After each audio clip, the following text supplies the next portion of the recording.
feel like this will make Golden Axe fans scream in disappointment, but this is my first ever Golden Axe game. And that's kind of surprising coming from me because I've finished a good handful of Genesis games. Would think I'd get to it by now, but just never did. Kinda just flew under my radar, I guess. Since I'm not very familiar with the series, I won't be able to figure out just how faithful they were to bring over some past mechanics, but at the same time I won't be heavily biased either to where I'll quickly write it off. So let's see just how good or bad this reboot turned out. This is Combat Overview. Here we go over the general controls, the main mechanics, who or what we use them on, and then seeing how it all comes together. We have our one and only sword. Can unlock other ones with different passives, but those numbers required go into the millions, so don't expect to use anything besides the starting weapon unless you want to do some Berserk or Chaos Legion levels of grinding, which I don't recommend. But yeah, surprisingly we start with a complete move list. Not a lot to go over, but you'll notice they are separated into horizontal and vertical attacks, each having their own combo. So yeah, we're getting into Nano Breaker territory with this. Can even change between the two. There aren't multiple different enders, but we do get this crowd control spin and a launcher. Don't get too excited because there's no aerial combat here. We also have this kick to send them flying, which your guard broke enemies similar to Onimusha though. Okay, I didn't expect this to be here, but if you time your inputs, not when you make contact but just during specific windows that are unique to every attack, it'll do more damage shown by the flame effect. So it's basically cool combinations from Onichambara. Always like this mechanic because it'll get you to move away from mashing and try to be more thoughtful on what you toss out. Onto defenses, we can either sidestep or parry. After using either one successfully, you'll be given a damage buff on your counter attack. You can use these on reactions since they cancel other actions. And there's even different follow-ups out of these, some even having specific outcomes depending on the enemy, which is pretty cool. To clear things up, they do use colors. An enemy's horizontal attack is blue, and their unparryable vertical attack is orange. So this should help out when to use either defensive option. Basically training wheels, which are fine to have. If Onimusha added colors or icons to its horizontal and vertical attacks, or better yet Hellboy since it's also heavily built around the same idea, I wouldn't think any less of them. Helps people quickly understand how things work. Even Beautiful Joe, for example, does the same thing for its highs and lows. But I will say this, I would like if they removed any of those icons or indicators to really put experienced players to the test on higher difficulties. Which again is what Beautiful Joe and even Batman does, right? And hey, this game actually removes those colors on its highest mode too. They might have learned from the right games then. So having indicators is okay by me, just take them away for a real challenge. And if the game's fundamentals are sound with clear tells, consistent rules, and accurate hitboxes, then it'll work perfectly without them. Well, that's where this game falls apart. Some enemies don't have any tell. Will just be static and then off they go. They'll just attack out of nowhere. Now I'm not sure if it's just me being bad or what, but the enemies that do have some kind of startup, they're borderline unreactable. It was kind of driving me crazy because I just got off playing Shinobi, this very fast game, and I think I did alright there. And I was able to do perfectly fine in other games with their very fast tells. I can keep up with no problem. But here, the tiles that do exist are just way too fast. Guess you guys have to play it yourself to really feel what I'm trying to explain, but all I can say is it's very off. And then the rules I thought the game was built around is very picky. This pikeman charges you head on, so let's sidestep or just move out the way. Makes sense, right? But his up close attack is this unparryable sweep attack. Okay, so I tried jumping. Doesn't work as easy as you'd think. More often than not, you'll get clipped for trying that. Okay, there's no dodge, so I can't avoid it that way either. Guess I'll just run away the best I can, so I can just completely avoid this attack at all costs. Well, come to find out, sidestepping is the correct option to avoid this horizontal attack. What? This whole time we were taught that's not the case. But here, our sidestep just turns into a roll now, I guess. Sort of this context sensitive thing because we have no control when this roll happens. Wild thing is, this isn't even the only enemy that doesn't follow its own established rules. We can just sidestep their horizontal attacks too. And when there's an enemy right next to each other doing the same attack, but for one enemy it's sidesteppable and the other has to be parried, where is the sense in that?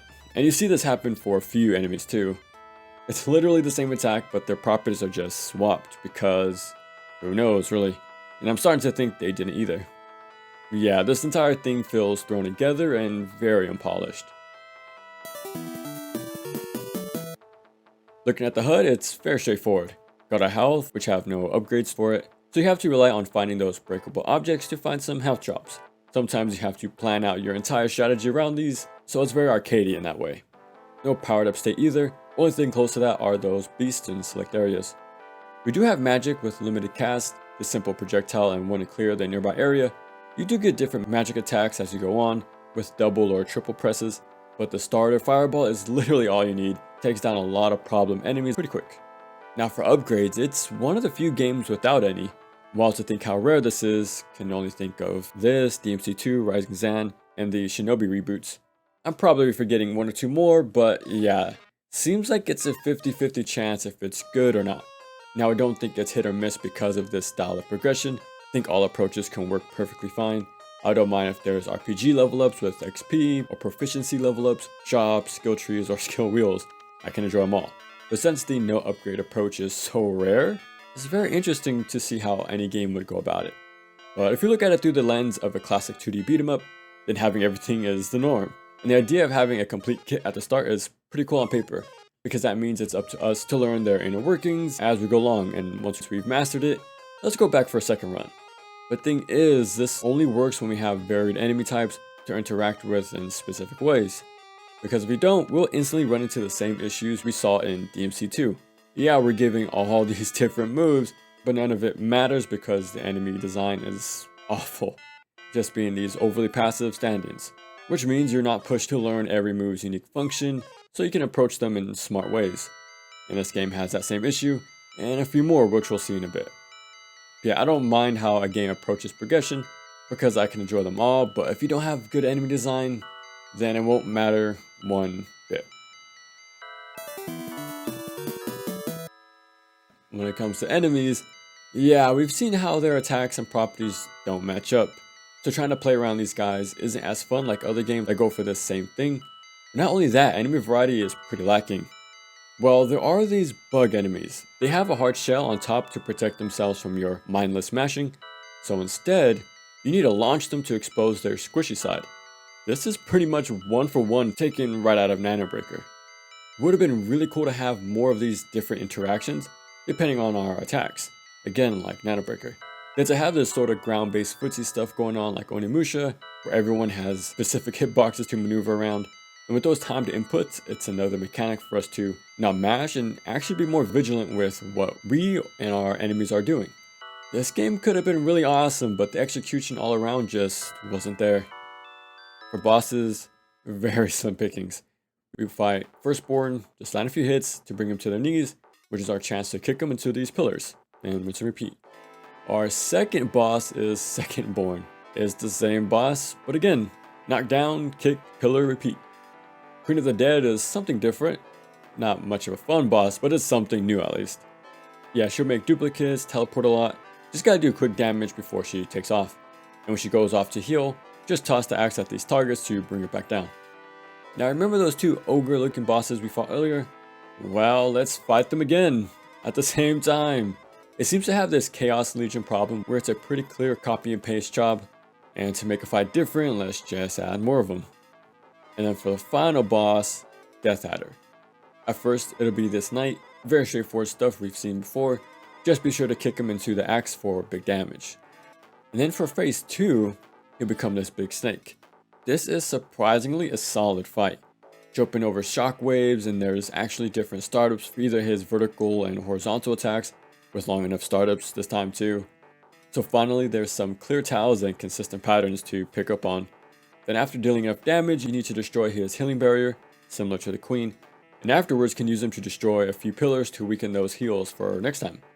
Wish more enemies in the game felt as fleshed out as this boss, but if you were to end things off on a good fight, at least it was the very last one. And that's Golden Axe Beast Rider. This is a mixed bag.